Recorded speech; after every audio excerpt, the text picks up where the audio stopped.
La Coupe du Monde, ça fait une semaine qu'elle a commencé. Quelles sont les choses marquantes? Quelles sont les choses qui sortent du lot? Qu'est-ce qu'on en pense de cette Coupe du Monde jusque-là? On en parle dans la vidéo d'aujourd'hui.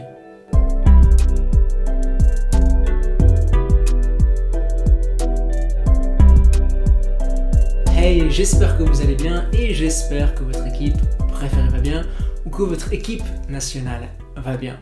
La Coupe du Monde, ça a commencé il y a une semaine, tout pile, au moment où vous regardez la vidéo. Moi, j'enregistre juste après le match de l'Argentine. L'Argentine n'est pas éliminée pour l'instant. Heureusement, on pousse un gros soupir de soulagement ici. Et je me suis dit que pour cette première vidéo de notre rendez-vous, il y en aura 4 durant la Coupe du Monde, chaque dimanche 10h, j'allais parler des tendances générales. Parce que c'est vrai qu'à ce stade du tournoi, il y a beaucoup d'équipes, 32, alors plutôt que de me concentrer sur certaines équipes en particulier, à ce stade de la compétition, on va se concentrer sur des tendances ou des choses qui sont marquantes comme ça, qui nous marquent, mais on va quand même aborder certains noms.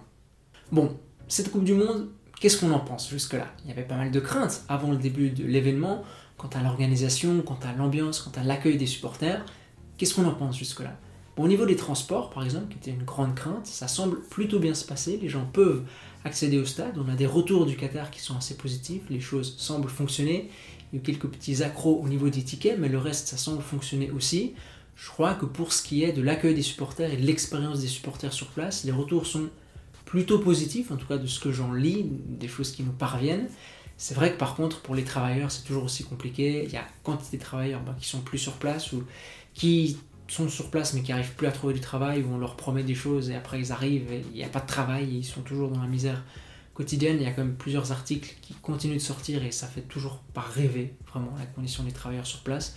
Donc voilà, on a cette espèce de dichotomie où pour les supporters ça a l'air de bien se passer et pour les gens de l'ombre c'est compliqué. C'était compliqué pour les travailleurs avant le tournoi, ça reste compliqué pour les travailleurs qui sont encore sur place durant le tournoi, du moins pour certains.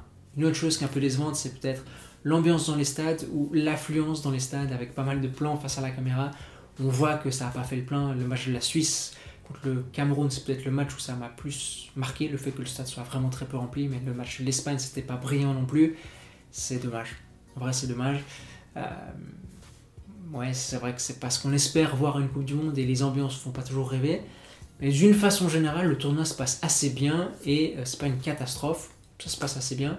Et je pense que les ambiances et les affluences elles vont augmenter à mesure que la compétition se déroule et à mesure qu'il y a toujours plus d'enjeux dans les matchs. Une deuxième chose qui me marque, et qui marque beaucoup de monde parce qu'on en parle dans cette Coupe du Monde, c'est les performances des équipes africaines. Et encore plus une fois qu'on compare ces performances-là aux performances des équipes asiatiques. Il y a peut-être un différentiel de performance qui interroge et qui déçoit aussi, c'est vrai. Sur toute la première journée, il y a seulement le Ghana, parmi les équipes africaines, qui est parvenu à marquer des buts, marquer ne serait-ce qu'un but, c'était contre le Portugal. Et ce qui est dommage, c'est que ces équipes africaines, elles font des choses intéressantes dans le jeu, et souvent elles sont au niveau. Lors de la première journée, le Maroc a été au niveau contre la Croatie, une équipe de Croatie horrible. La Tunisie avait été au niveau contre le Danemark, ça a été moins le cas le jour où j'enregistre, contre l'Australie. C'est vrai, le Ghana a eu des séquences intéressantes contre le Portugal, le Cameroun a eu des séquences intéressantes contre la Suisse en première mi-temps. Surtout, le Sénégal a battu le Qatar, ça c'était sur la deuxième journée, mais contre les Pays-Bas, ils ont posé des problèmes aux Pays-Bas. Et une chose qui est peut-être un peu dommage, c'est que au niveau de l'intensité, les équipes africaines, elles sont là, ça a été assez marquant avec la Tunisie notamment, avec le Maroc aussi, et ces équipes parviennent à gagner la surface adverse, mais une fois qu'on est dans le dernier tiers, proche de la surface adverse, là, le manque de qualité se fait quand même sentir. Ça a été assez marquant pour moi au niveau du Sénégal, avec les ailiers sénégalais qui ont des difficultés à faire des différences. Et d'une façon plus générale, les attaquants africains qui soit sont pas décisifs, soit sont empruntés face au but, soit une fois que les espaces se réduisent, une fois que tout est compact, on n'arrive pas forcément à les trouver. Et c'est encore là où il y a un manque de qualité qui est rédhibitoire dans cette Coupe du Monde, dans un tournoi comme ça. C'est assez dommage parce qu'il y a une intensité qui est mise, il y a des équipes qui sont au niveau, qui tiennent tête à leurs adversaires, mais quand il faut faire la différence, là ça pêche. Et dans une Coupe du Monde où tout se joue sur des détails ou sur des scores assez serrés, malheureusement ça joue pas en faveur des équipes africaines. N'empêche qu'il y a certains noms qu'on retient sur ces premiers matchs. Laïdouni, fantastique, joueur de Ferencváros pour la Tunisie, assez impressionnant dans son impact défensif, sa capacité à aller au duel. J'ai bien aimé Sofiane Amrabat aussi contre la Croatie. J'ai beaucoup aimé André Frank Zambo-Anguissa contre la Suisse. Zambo-Anguissa, c'était l'un de mes joueurs à suivre pour la Coupe du Monde. Il m'a fait assez forte impression contre la Suisse. Des noms qu'on retient, des équipes qui nous marquent peut-être par leur intensité et une certaine force collective, c'est vrai, mais ça pêche vraiment dans le dernier tiers. Alors pourquoi est-ce que pour les équipes asiatiques ça se passe mieux? Avec par exemple l'Arabie Saoudite qui bat l'Argentine. Bon, ça veut toujours pas rentrer, ça fait 4 jours que le match s'est terminé, ça veut toujours pas rentrer dans ma tête. Avec le Japon qui bat l'Allemagne, excusez du peu, avec l'Iran qui bat le Pays de Galles, avec la Corée du Sud qui tient tête à l'Uruguay. Bon, je pense qu'il faut faire attention, je suis pas sûr qu'il y ait une cause sous-jacente à ces succès asiatiques, dans le sens où l'Arabie Saoudite, ils font un super match contre l'Argentine, surtout en deuxième mi-temps avec un impact physique. Alors là, dans les duels, ils étaient forts et pour conserver le ballon, ils étaient forts aussi. Il y avait beaucoup d'audace dans leur jeu, mais ils peuvent parfaitement prendre 4 buts en première mi-temps si les joueurs argentins savaient s'aligner sur leurs défenseurs ou choisissaient même d'être 1 mètre en retrait pour avoir une marge de sécurité. Ça, il faut l'avoir en tête. L'Arabie Saoudite, pour moi, fait un bien meilleur match contre la Pologne alors qu'elle perd ce match que contre l'Argentine alors qu'elle gagne ce match. Pour le Japon est inexistant et est extrêmement décevant, tant dans sa qualité technique que dans l'interprétation du match durant une bonne partie du match contre l'Allemagne, où ils étaient sous pression, ils n'arrivaient jamais à ressortir, ils n'avaient aucune solution et ils n'existaient pas. Et là, il y a les changements de Moriyasu qui font la différence, et une équipe d'Allemagne qui fait un peu n'importe quoi, il faut le dire, et ça change, le Japon gagne le match. Mais ce Japon ne doit pas gagner le match contre l'Allemagne si on rejoue ce match 9 fois sur 10. L'Iran, pour le coup, fait un super match contre le Pays de Galles. C'est le Pays de Galles, pour le coup, et c'est une équipe qui produit vraiment pas grand-chose. Et l'Uruguay contre la Corée du Sud. La Corée du Sud a été au niveau, mais l'Uruguay a été assez pauvre, et l'Uruguay a des montants qui jouent pas en sa faveur, et l'Uruguay aurait pu gagner le match. Tout ça pour dire que c'est vrai que bon, on tape un peu sur les équipes africaines, et on utilise les résultats des équipes asiatiques pour minorer les performances des équipes africaines, là où je suis pas sûr que si on rejoue tous ces matchs, les équipes asiatiques s'en sortent aussi bien à chaque fois. On verra leur performance sur la suite du tournoi, mais sur ces premiers matchs, il faut quand même savoir raison garder. Très content de ces victoires-là, parce que c'est ça la Coupe du Monde, c'est s'enflammer pour un but de l'Iran, s'enflammer pour un but de l'Arabie Saoudite, mais je pense pas qu'il y a une grande cause à trouver pour expliquer ce rayonnement du football asiatique sur les premiers matchs. Soyons nuancés, je pense, sur ces premiers matchs. On verra pour la suite. Troisième chose qui me marque, troisième tendance que je voulais mettre en avant dans cette Coupe du Monde, c'est un peu une petite déception pour ma part, c'est le fait qu'il y a assez peu d'équipes qui jouent les transitions. On est à un moment de la saison où les joueurs, même s'il y a des blessures, et ça nous fend le cœur à chaque fois, ils sont en forme, physiquement, ils sont dans le rythme de compétition, il y a de l'intensité, et ça c'est pas toujours le cas quand la Coupe du Monde a lieu en juin et en juillet, mais par contre, il y a peu d'équipes qui se livrent vraiment dans un pressing, il y a les États-Unis qui l'ont fait, et le Canada, mais peu d'autres équipes qui ont comme pierre angulaire de leur jeu le pressing. Par exemple, la Suisse, elle a pressé contre le Cameroun, mais ce n'était pas la proposition qui a défini le match de la Suisse. Elle a pressé durant les 20 premières minutes. Là où des équipes comme les États-Unis et le Canada, elles sont plus susceptibles de presser sur l'entier du match. Il y a peu d'équipes qui le font, et il y a peu d'équipes qui jouent vraiment les transitions, qui se disent, notre idée, c'est de récupérer le ballon, et ensuite, bim, on jaillit vers l'avant, on y va à fond. Le Sénégal, c'était assez marquant contre les Pays-Bas, pas vraiment cette volonté de récupérer le ballon et d'exploser vers l'avant. La Croatie, c'était assez désespérant. L'Allemagne, ça m'a un peu déçu. L'Angleterre l'a fait dans la deuxième partie du match contre l'Iran, mais pas contre les États-Unis. Bref, c'est un peu une déception pour moi parce que j'espérais qu'on voit des équipes qui se disent bon, c'est vrai que si je dois combiner à l'intérieur du jeu et faire beaucoup de passes, ça va être difficile pour moi. Par contre, si je choisis de me livrer vraiment, de presser à fond, de récupérer des ballons, et à partir de là, j'attaque et je prends des risques, ça pourrait payer. Les États-Unis pourraient le faire encore plus, je pense que la France pourrait le faire encore plus dans cette Coupe du Monde, et pas que je sois déçu avec la France dans cette Coupe du Monde, parce qu'il y a des choses qui sont vraiment marquantes en bien de sa part, mais je pense qu'elle pourrait le faire encore plus. Les États-Unis pourraient le faire encore plus, même s'ils le font déjà, mais je m'attendais peut-être à plus d'équipes qui aient cette proposition-là. Surtout que c'est possible qu'un tournoi comme la Coupe du Monde avantage les équipes qui font des choses différentes. Parce que la prise de risque peut payer. Parce qu'il y a beaucoup d'équipes qui ne prennent pas de risques. On parle du Mexique, on parle de la Pologne, on parle de l'Argentine, on parle de la Croatie, on parle de la Belgique, on parle de la Suisse, énormément d'équipes, on parle de l'Uruguay même, qui qui ont été assez décevantes à ce niveau-là, et j'aurais aimé qu'il y ait des équipes qui se livrent un peu plus dans les transitions offensives, qui les jouent à fond, qui cherchent à provoquer des pertes de balles pour attaquer tout de suite derrière. Un peu une petite déception à ce niveau-là, de mon côté, je vous l'avoue.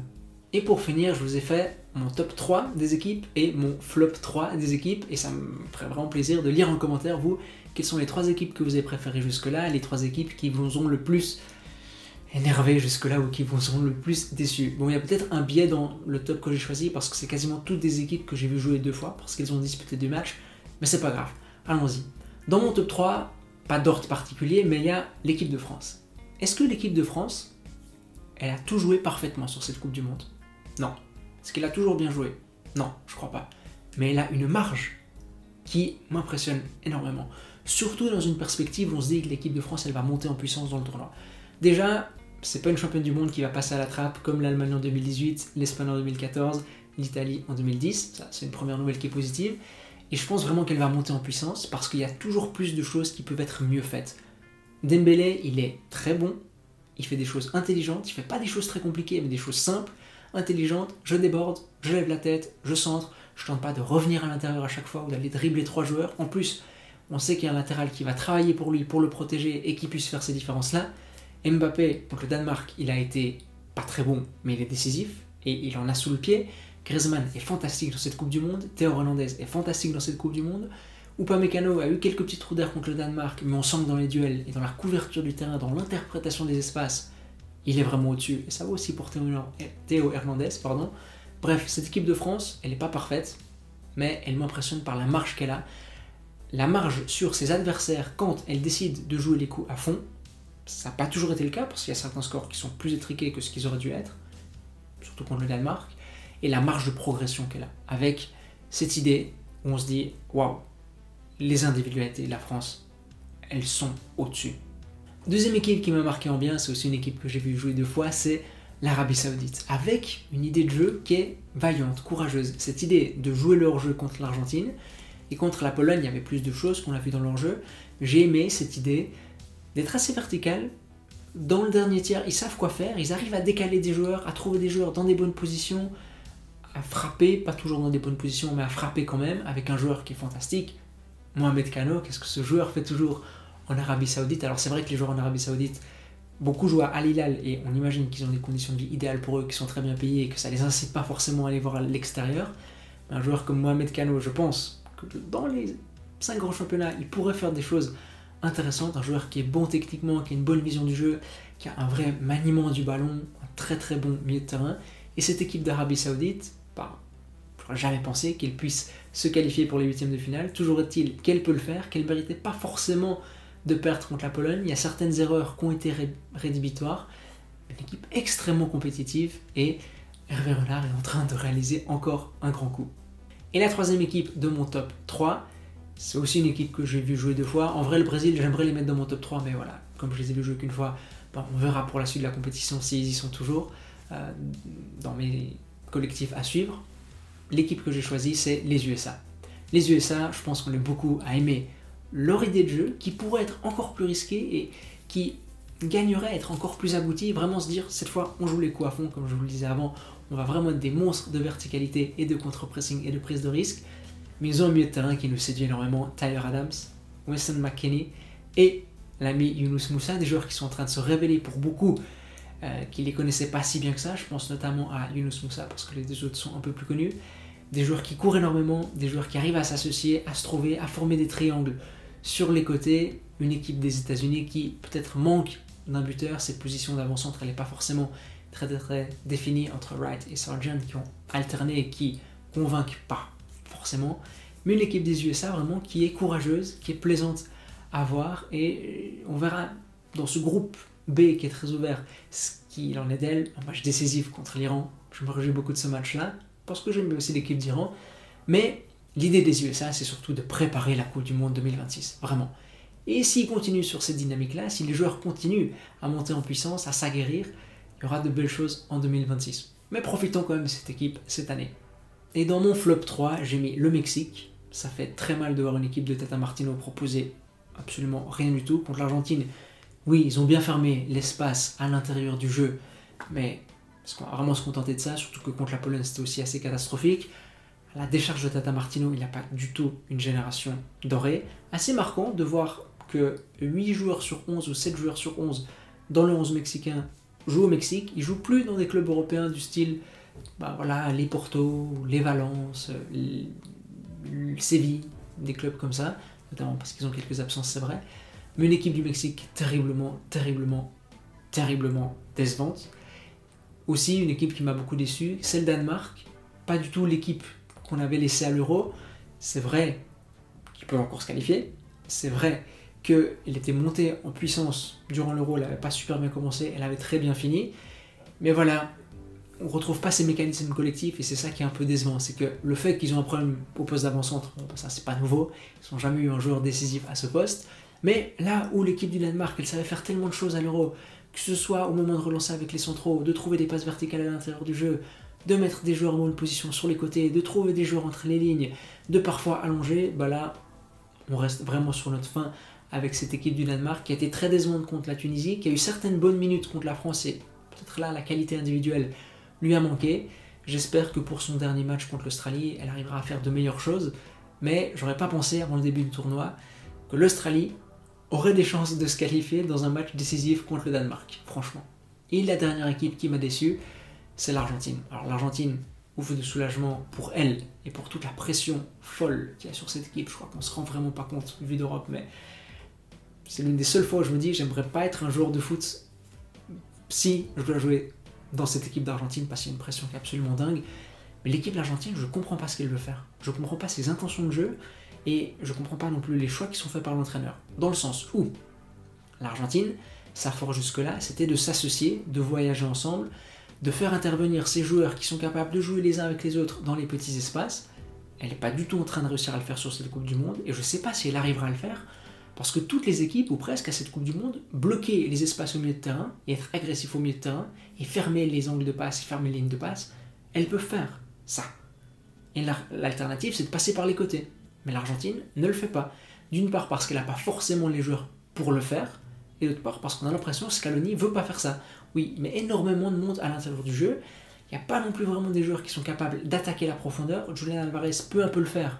J'espère qu'on le verra à la place de Lautaro Martinez dans le 11 sur la suite du tournoi, parce que ça libère aussi des espaces pour Messi. Ángel Correa peut le faire, mais il n'est pas titulaire.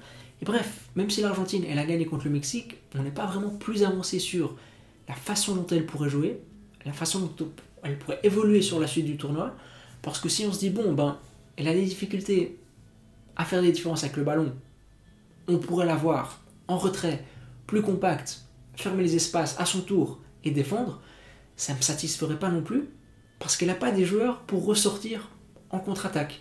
Je ne sais pas ce que l'Argentine veut faire, vraiment, et à chaque fois que Messi vient toucher le ballon si bas, ça exemplifie les problèmes de cette équipe-là. Il y a des joueurs qui ne sont pas en forme dans le 11, Rodrigo de Paul notamment, Di Maria notamment, bref, nota bene, ou post-scriptum, je ne sais pas, mais une chose qu'il faut quand même remarquer, c'est que il y a une grande partie du tournoi de l'Argentine qui se joue sur le volet psychologique, et quand cette équipe elle se libère, tout de suite on voit des comportements de joueurs qui sont différents. Et peut-être l'enjeu de l'Argentine ce sera moins un enjeu de jeu qu'un enjeu dans les têtes, qu'un enjeu psychologique. On verra, mais pour l'instant c'est pas du tout satisfaisant, c'est même un peu inquiétant. Voilà, c'est la fin de cette première vidéo sur la Coupe du Monde, tournée très à chaud comme ça, c'est très immédiat comme réaction, les choses elles sortent un peu comme ça en fonction des sensations que j'ai eues, des choses que j'ai vues qui me plaisent, qui me plaisent pas. Nous on se retrouve comme d'habitude dans une semaine dimanche 10h. Là, les huitièmes de finale auront commencé. Je pense qu'on aura eu des surprises ou des choses qui seront encore plus marquantes, encore plus choquantes. Même, on verra. C'est la magie de la Coupe du Monde. On ne sait pas ce qui est prévu. Toutes les hiérarchies peuvent être bouleversées. On se retrouve dans une semaine. Donc, d'ici là, bonne chance à votre équipe nationale. Portez-vous bien. Allez, à toutes.